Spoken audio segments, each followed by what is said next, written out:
Welcome to crazy जिगर track. मैं हूं राजा गुप्ता और आप सभी का वापस से स्वागत करता हूं 12 जनवरी 2023 के डेली करंट अफेयर्स की क्लास पर।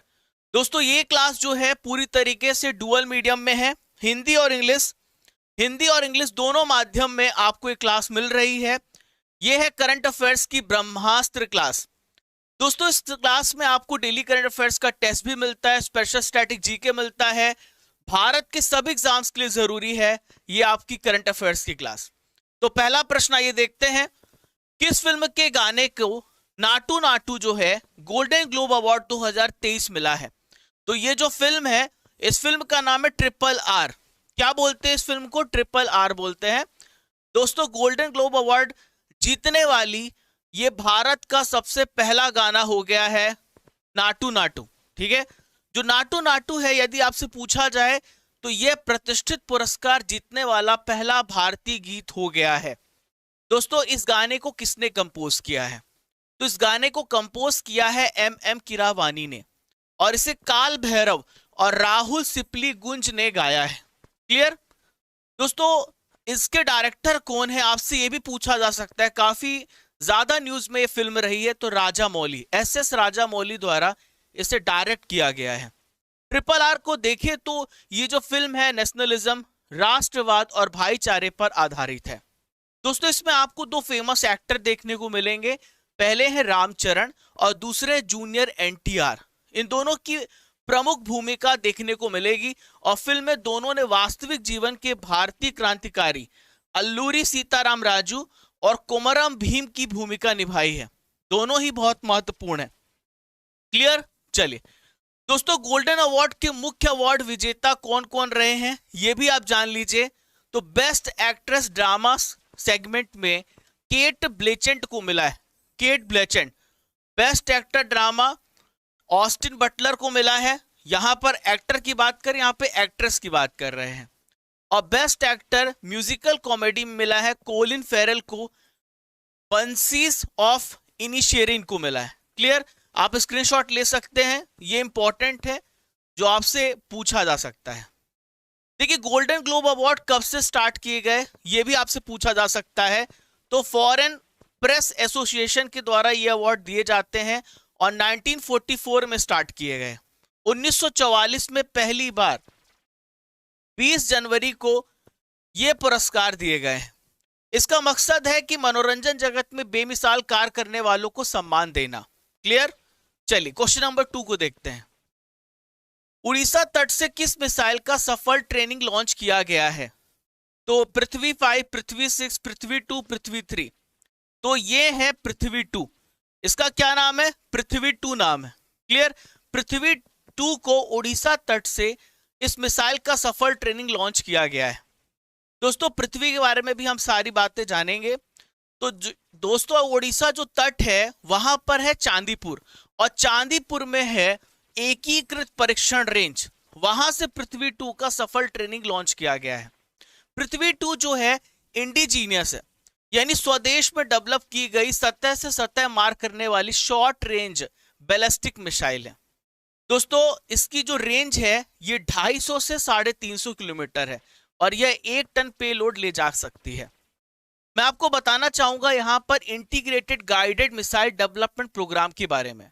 तो integrated guided missile development programme है, इसके तहत 5 मिसाइलों को डेवलप किया गया है।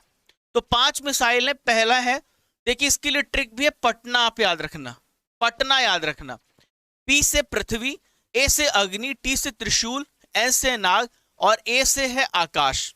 तो 5 ऐसी मिसाइलें हैं जो कि integrated guided missile development programme के तहत डेवलप की गई हैं। जो पृथ्वी है ये सतह से सतह मार करने वाली ये कम दूरी की मिसाइल है। सतह से सतह मार करती लेकिन इसकी दूरी कम होती है।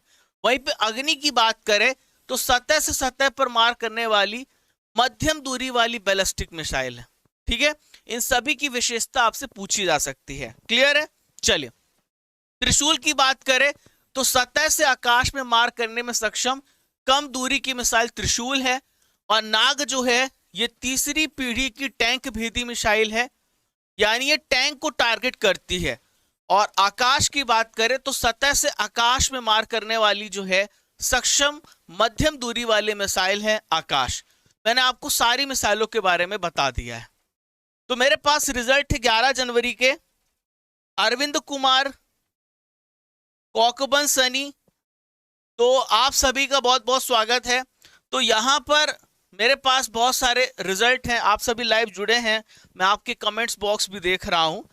तो साथियों 11 जनवरी में जो टॉप किया है वो आरती भट्ट ने किया, गौतम राज ने किया, मोहम्मद फैजल, रीमा केशरी और सोनू यादव ने किया है। ठीक है, तो साथियों आप ये जो पीडीएफ है और जो इस टेस्ट को दे सकते हो क्रेजी जीके ट्रिक एप्लीकेशन पे दे सकते हो, सीजीटी एप्लीकेशन पर, और यहाँ पे आपको वीडियो पीडीएफ क्विज सब कुछ एक जगह पे मिल जाता है। बस आपको सीजीटी एप्लीकेशन को डाउनलोड करना है, यहाँ पे बॉक्स इसको क्लिक करना और ये सारी चीजें खुल जाएंगी। चलिए थर्ड क्वेश्चन को देखते हैं। ग्लोबल इन्वेस्टर समिट के 7वें संस्करण का आयोजन कहां पर किया जा रहा है? तो ग्लोबल इन्वेस्टर समिट के 7वें संस्करण का आयोजन कहां पे किया जा रहा है? इंदौर में किया जा रहा है। अभी देखिए हाल ही में 17वां 17th प्रवासी भारतीय दिवस भी मनाया गया, इंदौर में मनाया गया। 8, 9 और 10 को मनाया गया था। अब यहां पर 11 और 12 तारीख को ग्लोबल इन्वेस्टर समिट का 7th एडिशन भी आयोजित हो रहा है। दोस्तों वर्चुअल माध्यम से पीएम मोदी जी ने इसका इनॉग्रेशन किया है और ये जो जगह है इसे बोलते ब्रिलियंट कन्वेंशन सेंटर जो कि इंदौर में है, वहां पर ये समिट चल रही है। तो पीएम मोदी जी ने 11 जनवरी को एमपी इंदौर में राज्य सरकार के प्रमुख कार्यक्रम का उद्घाटन किया है। देखिए क्वेश्चन इंपॉर्टेंट आपसे पूछा जा सकता है कि इस सत्र में कौन चीफ गेस्ट थे? तो सूरीनाम के राष्ट्रपति चंद्रिका प्रसाद संतोखी और गुयाना के राष्ट्रपति डॉक्टर मोहम्मद इरफान अली, इन दोनों ने इसमें पार्टिसिपेट किया है, भाग लिया है। अगर आपसे सब्जेक्ट पूछा जाए, विषय पूछा जाए, तो ये है Madhya Pradesh of future ready state, और इसकी जो थीम है पर्यावरण संरक्षण के लिए ध्यान रखते हुए है, कार्बन न्यूट्रल और जीरो वेस्ट पर आधारित है। परीक्षा संजीवनी आप लोगों के लिए एमपी करंट अफेयर्स। अभी हाल ही में इंदौर में प्रवासी भारतीय दिवस सम्मेलन आयोजित किया गया, बहुत ही महत्वपूर्ण है। मध्य प्रदेश वन्य जीव बोर्ड के द्वारा दुर्गावती टाइगर रिजर्व को मंजूरी मिली है, जो कि दमोह और सागर जिलों में फैला हुआ है। दोनों ही इंपॉर्टेंट है, पूछे जा सकते हैं। चलिए क्वेश्चन नंबर 4, भारत की पहली फाइटर महिला पायलट कौन है जिन्हें विदेश में युद्ध अभ्यास के लिए चुना गया है? तो ये पहली जो महिला फाइटर पायलट बनी है ये है अवनी चतुर्वेदी। इन्हें विदेश में युद्ध अभ्यास के लिए चुना गया है। तो दोस्तों जापान में ये युद्ध अभ्यास होने वाला है। अब ये जो जापान में युद्ध अभ्यास है इसका नाम है गार्जियन युद्ध अभ्यास। ये 12 से 26 जनवरी तक चलेगा। 12 से स्टार्ट होगा और 26 जनवरी तक चलेगा, और इस युद्ध अभ्यास का आयोजन जापान में होगा। एग्जाम में पूछा जा सकता है कि वीर गार्जियन किसके बीच में होता है? तो भारत और जापान के बीच में होता है। दोस्तों अवनी चतुर्वेदी ये रीवा से हैं, मध्य प्रदेश से हैं। 2016 में फ्लाइंग ऑफिसर बनी थी। इनके साथ भावना कांत और मोहना सिंह वर्ष 2016 में फ्लाइंग ऑफिसर बनी थी। दोस्तों और भी महत्वपूर्ण अभ्यास जो भारत और जापान के बीच में होते हैं, क्लियर है? तो यह है जिमेक्स जो कि नेवी एक्सरसाइज है, सैन्य मैत्री वायुसेना एक्सरसाइज है, धर्म गार्जियन आर्मी है, मिलन अभ्यास भारतीय नौसेना और मिलन एक्सरसाइज है। एक है मालाबार अभ्यास जो कि नौसेना अभ्यास है। ये अमेरिका, जापान और ऑस्ट्रेलिया इन देशों के बीच में होता है। ठीक है, भारत भी इसमें शामिल रहता है। तो ये 4 देशों के बीच में होता है मालाबार अभ्यास। चलिए अगला प्रश्न देखते हैं। भारत ने किस देश के साथ यंग प्रोफेशनल स्कीम्स को शुरू किया है? तो भारत ने किस देश के साथ यंग प्रोफेशनल स्कीम्स को शुरू किया है, ये पूछा जा सकता है। Very very important. तो भारत ने ब्रिटेन के साथ, किसके साथ? भारत ने ब्रिटेन के साथ प्रोफेशनल स्कीम्स को शुरू किया है, यंग प्रोफेशनल स्कीम्स को शुरू किया है। अब ये यंग प्रोफेशनल स्कीम्स है क्या? दोस्तों इसके तहत जो डिग्रीधारी होंगे जो भारतीय डिग्रीधारी हैं, जो इंग्लैंड के डिग्रीधारी हैं, वो एक दूसरे के देश में कार्य कर सकते हैं।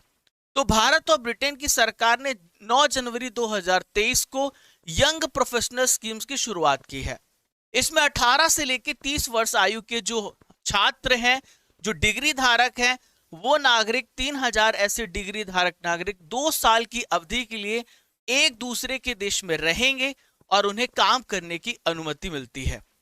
दोस्तों, ये इस योजना की घोषणा नवंबर 2022 में हुई थी, जब इंडोनेशिया बाली में G20 शिखर सम्मेलन चल रहा था। इस साल का G20 शिखर सम्मेलन कहां पर होगा? भारत में होगा। क्लियर है? चलिए दोस्तों, यहाँ पे यूनाइटेड किंगडम का मैप देख लेते हैं। द यूनाइटेड किंगडम किसे कहते हैं? तो ये स्कॉटलैंड है, इंग्लैंड है, वेल्स है, नॉर्दर्न आयरलैंड है, इन सबको मिला के द यूनाइटेड किंगडम बनता है। और चलिए, प्रधानमंत्री अभी हाल ही में इंग्लैंड के बने हैं, इनका क्या नाम है? ऋषि सुनक, और इसकी कैपिटल है लंदन। दोस्तों, आज की नॉलेज की फैक्ट्री में हम आए हुए तूफान और चक्रवातों को जानने वाले हैं। बहुत इंपॉर्टेंट है, यहां से 1 से 2 नंबर आपका पक्का है। इंग्लिश मीडियम के छात्रों के लिए अगली स्लाइड में है, हिंदी मीडियम के छात्रों के लिए यहीं पे है। तो सबसे पहला यास। यास जो है ओडिशा और पश्चिम बंगाल क्षेत्र को प्रभावित किया। इसकी उत्पत्ति हुई बंगाल की खाड़ी से, और इसका नामकरण किस देश ने किया है? ओमान ने। तौकते, आपने सुना होगा तौकते, तो ये महाराष्ट्र गुजरात राज्य को प्रभावित किया था। इसकी उत्पत्ति अरब सागर से, म्यांमार ने इसका नामकरण किया है। ब्यूरेबी, ब्यूरेबी तमिलनाडु केरल इससे प्रभावित क्षेत्र थे, बंगाल की खाड़ी से उत्पत्ति हुई थी इसकी, और मालदीव ने इसका नामकरण किया है। निवार से तमिलनाडु पुदुचेरी प्रभावित थे, बंगाल की खाड़ी से इसकी उत्पत्ति हुई है, ईरान ने इसका नामकरण किया है। निसर्ग की बात करें तो अरब सागर से इसकी उत्पत्ति हुई थी, नामकरण बांग्लादेश ने किया है, और महाराष्ट्र गुजरात राज्य प्रभावित थे। अम्फान की बात करें तो बंगाल की खाड़ी से इसकी उत्पत्ति हुई है, और उड़ीसा पश्चिम बंगाल प्रभावित क्षेत्र थे, नामकरण इसका थाईलैंड ने किया है। क्लियर? ओके, सभी को आवाज मेरी आ रही है? परफेक्ट, ठीक है। चलिए, बहुत बढ़िया। दोस्तों, यहां पर आप इंग्लिश मीडियम में देख सकते हैं सारी चीजें, जो इंग्लिश वाले छात्र हैं। चलिए, क्वेश्चन नंबर 6 को डिस्कस करेंगे। नासा के नए मुख्य प्रौद्योगिकीविद के रूप में किसे नियुक्त किया गया है? तो नासा के जो नए प्रमुख प्रौद्योगिकीविद बने हैं, इनका क्या नाम है? तो इनका नाम है AC चरानिया। क्या नाम है इनका? AC चरानिया। बहुत अच्छा क्वेश्चन है दोस्तों। AC चरानिया की बात करें तो ये जो प्रशासक है बिल नेल्सन, नासा के, ये प्रधान सलाहकार के रूप में काम करेंगे। दोस्तों, नासा का हेडक्वार्टर कहां पर है? वॉशिंगटन DC में है। तो वॉशिंगटन में एजेंसी के मुख्यालय में प्रौद्योगिकी नीति और कार्यक्रमों में काम करेंगे ये व्यक्ति। क्लियर? नासा की बात कर ले तो नासा का फुल फॉर्म है national aeronautics and space administration. America की अंतरिक्ष एजेंसी है। 1958 में इसकी स्थापना हुई थी। हेडक्वार्टर है वॉशिंगटन DC अमेरिका में, और प्रेजेंट में इसके प्रमुख है बिल नेल्सन। हाल ही में महत्वपूर्ण नियुक्तियां हुई हैं, उसे भी यहां पर हम डिस्कस करेंगे। सेना के इंजीनियर इन चीफ है अरविंद वालिया। FSSAI की CEO है गंजी कमला वीराव। मैंने आपको बताया था कुछ दिन पहले, करंट अफेयर्स में मैंने आपको पढ़ाया था। चलिए, under 15 British junior open squash tournament का खिताब किसने जीता है? तो ये टूर्नामेंट का खिताब जीता है अनहत सिंह ने। अनहत सिंह ने under 15 British junior open squash tournament का खिताब अपने नाम कर लिया है। आप ये देख पा रहे हैं, ये अनहत सिंह है। इनकी एज केवल 14 वर्ष है। तो 14 वर्ष की खिलाड़ी हैं, भारत की स्क्वैश खिलाड़ी हैं अनहत सिंह। अनहत सिंह ने किसको हराया फाइनल में? मिस्र की सोहेला हजेम को 3-1 से पराजित कर दिया है। दोस्तों, भारत की जो स्क्वैश खिलाड़ी अनहत सिंह है, ये जो चैंपियनशिप है कहां पर हुआ था? बर्मिंघम में। कहां पर? इंग्लैंड में, लंदन में हुआ है, बर्मिंघम में हुआ है इंग्लैंड में। प्रतिष्ठित ब्रिटिश जूनियर ओपन टूर्नामेंट हुआ लड़कियों का। अंडर 15 खिताब इन्होंने जीता है। चलिए, ओके। चलिए, मुख्यमंत्री की डायरी नंबर 1 इस नाम की पुस्तक का विमोचन किसने किया है? तो मुख्यमंत्री की डायरी नंबर 1 इस पुस्तक का विमोचन किया है हेमंत बिश्वा शर्मा ने। किसने किया है? हेमंत बिश्वा शर्मा। हालांकि इनके साथ रंजन गोगोई भी हैं, तो यहां पर रंजन गोगोई आता है, तो रंजन गोगोई भी यहां पर चीफ गेस्ट के रूप में उपस्थित थे। तो हेमंत बिश्वा शर्मा, इन्होंने इन्हीं के द्वारा लिखी गई ये डायरी है, जिसमें इन्होंने अपने कार्यकाल बहुत सारी बातें बताई हैं। तो भारत के जो पूर्व मुख्य न्यायाधीश थे और राज्यसभा सदस्य थे, मुख्यमंत्री हेमंत बिश्वा शर्मा की डायरी का इन्होंने विमोचन किया है। क्लियर? तो डायरी को खुद असम के सीएम हेमंत बिश्वा शर्मा ने लिखा है। इसमें उन्होंने अपने एक्सपीरियंसेस शेयर किए हैं। ठीक है, तो ऑप्शन में दोनों ही सही हो सकता है, रंजन गोगोई और हेमंत बिश्वा शर्मा दोनों ही मौजूद थे। क्लियर? चलिए, जोशीमठ को भूस्खलन अवतलन क्षेत्र घोषित किया गया, ये किस राज्य में है? दोस्तों बहुत ज्यादा न्यूज में है ये जगह जोशीमठ, तो उसके बारे में मैं आपको सारी डिटेल्स देने वाला हूं। तो जोशीमठ जो है ये कहां पर है? उत्तराखंड राज्य में। कहां पर है? उत्तराखंड राज्य में। ठीक है, तो जोशीमठ जो है एक ऐसी जगह है जो प्रवेश द्वार कहलाती है। बद्रीनाथ आपने नाम सुना होगा, तो बद्रीनाथ और हेमकुंड साहिब जो है, इन दोनों के प्रवेश द्वार जोशीमठ को माना जाता है। और वहां पे इतना बुरा हालात है, जरा देखिए आप, कि घर बेकार हो गए हैं, गिर रहे हैं, दरारें आ रही हैं, घर ढह रहे हैं, क्योंकि नीचे की जो मिट्टी है वो लगातार वहां पे लैंडस्लाइड्स हो रहे हैं। ठीक है, तो इस वजह से सारी प्रॉब्लम देखने को मिल रही हैं। तो लोगों के जो घर हैं सड़क के बीच बहुत बड़ी बड़ी दरारें देखने को मिल रही हैं, बहुत बड़े प्रॉब्लम से गुजर रहे हैं। हालांकि सरकार ने भी, केंद्र सरकार की डायरेक्ट नजर जोशीमठ में है। दोस्तों जोशीमठ जो है उत्तराखंड के चमोली जिले में है। कहां पर है? चमोली जिले में। ऋषिकेश और बद्रीनाथ जो NH7 है, वहां पर एक पहाड़ी शहर है जोशीमठ। उत्तराखंड के नैनीताल देश का सबसे पहला मास गार्डन डेवलप किया गया। उत्तराखंड करंट अफेयर्स को देखें। और भारत की सबसे बड़ी ओपन एयर फर्नरी उत्तराखंड में खोली गई है। उत्तराखंड से रिलेटेड मैं आपको डाटा बता रहा हूं। ठीक है, आज का आखिरी प्रश्न है, 10वां प्रश्न है, राष्ट्रीय मानव तस्करी जागरूकता दिवस 2023 कब मनाया गया? तो national human trafficking awareness day मनाया जाता है 11 जनवरी को मनाया जाता है। कब मनाया जाता है? 11 जनवरी को मनाया जाता है। 10 जनवरी को विश्व हिंदी दिवस मनाया जाता है। 9 जनवरी को भारतीय प्रवासी दिवस मनाया जाता है और 4 जनवरी को मनाया जाता है वर्ल्ड ब्रेल डे। ठीक है, तो ह्यूमन ट्रैफिकिंग होता क्या है? तो आज भी बहुत जगह ऐसे हैं जहां पर ह्यूमंस की यानी मानव की तस्करी की जाती है, मानव को खरीदा जाता है, बेचा जाता है। तो ये सब ना हो, इसके लिए अवेयर करने के लिए, उनके राइट्स के साथ उनके जो अधिकार है उनका हनन ना हो, इसके लिए जागरूकता फैलाई जाती है। तो इस दिन का उद्देश्य मानव तस्करी पीड़ितों की दुर्दशा के बारे में लोगों को जागरूक करना है। क्लियर? दोस्तों 2010 में अमेरिका के जो राष्ट्रपति थे ओबामा, उन्होंने जागरूकता और रोकथाम के लिए जनवरी का पूरा महीना समर्पित कर दिया था। दुनिया में ऐसे 50 से अधिक संगठन हैं जो विश्व स्तर पर इस अवैध प्रथा के लिए मुकाबला कर रहे हैं और जागरूकता बढ़ा रहे हैं। तो दोस्तों अब हम करंट अफेयर्स की रसमलाई पे चल रहे हैं। शिवांगी मिश्रा, राहुल कुमार, चलिए सभी रेडी? करंट अफेयर्स की रसमलाई लेते हैं। सभी रेडी हैं क्या? चलिए अब यहां से लगातार हम रसमलाई खाएंगे। बहुत सारी चीजें, पिटारा है और रिवीजन है, तो शुरू करते हैं। ठीक है, आप अपना आंसर कमेंट बॉक्स पे जारी रखें। ठीक है, चलिए। जियो स्मार्ट इंडिया 2022 शिखर सम्मेलन कहां पर आयोजित किया गया है? तो जियो कहां पे हुआ है? हैदराबाद में। ठीक है। राष्ट्रीय मिर्गी दिवस कब मनाया जाता है? तो राष्ट्रीय मिर्गी दिवस मनाया जाता है 17 नवंबर को। जी शिवराम कृष्ण मूर्ति का निधन हो गया, वह कौन थे? तो जी कृष्ण राम मूर्ति, इनका निधन हुआ। तो यह एक फिल्म प्रोड्यूसर थे, इनका निधन हो चुका है। थल सेना जनरल मनोज पांडे जो भारत के 29वें थल सेना अध्यक्ष हैं, ये किस देश की यात्रा पर गए हैं? तो प्यारे साथियों अभी हाल ही में ये फ्रांस की यात्रा पर गए हैं। क्लियर? आवाज नहीं आ रही? आवाज तो आ रही है।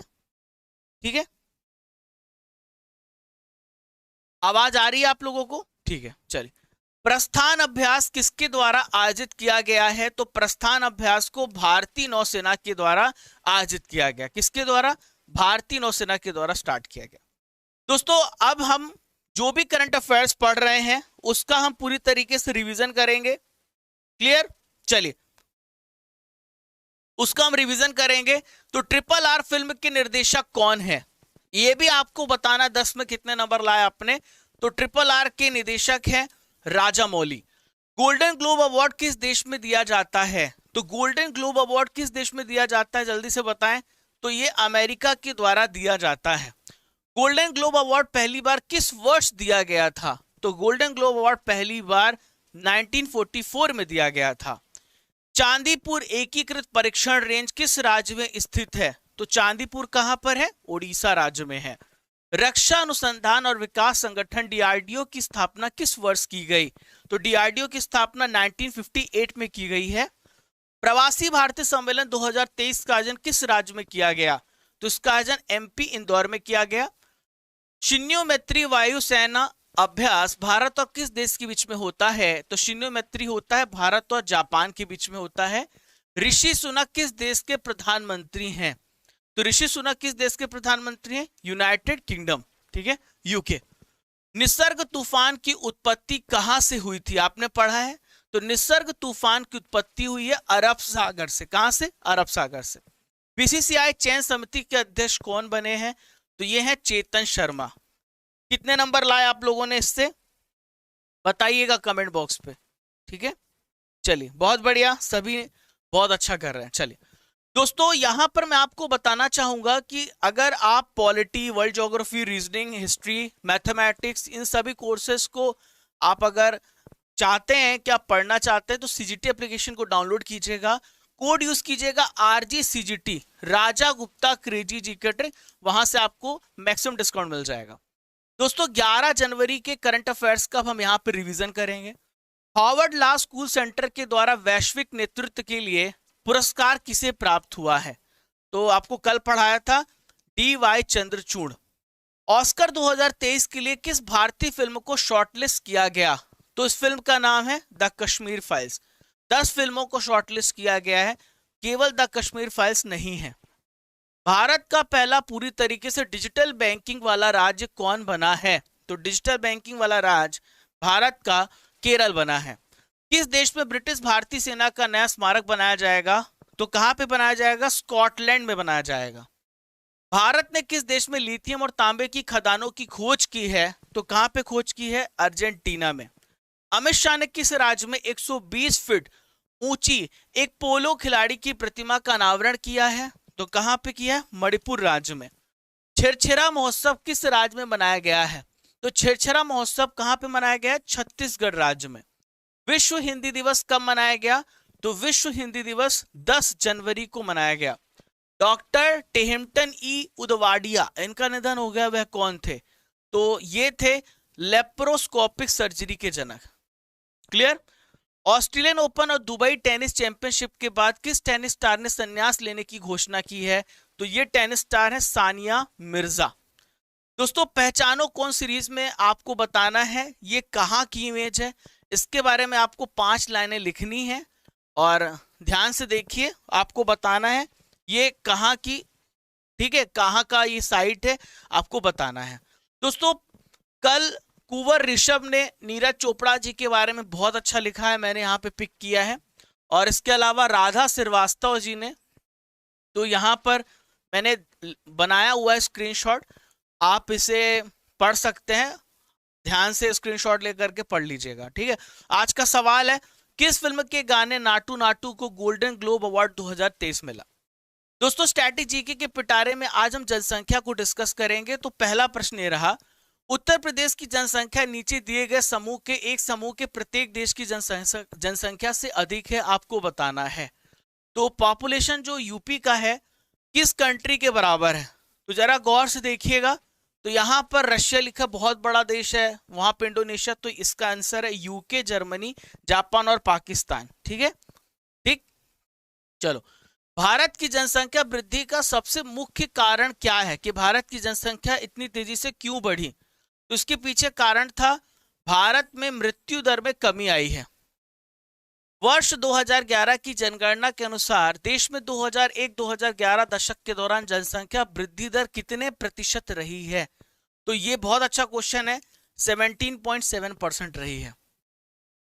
2011 की जनगणना के अनुसार निम्नलिखित में किस राज्य में 2001-2011 की अवधि में जनसंख्या वृद्धि दर सबसे ज्यादा रही है?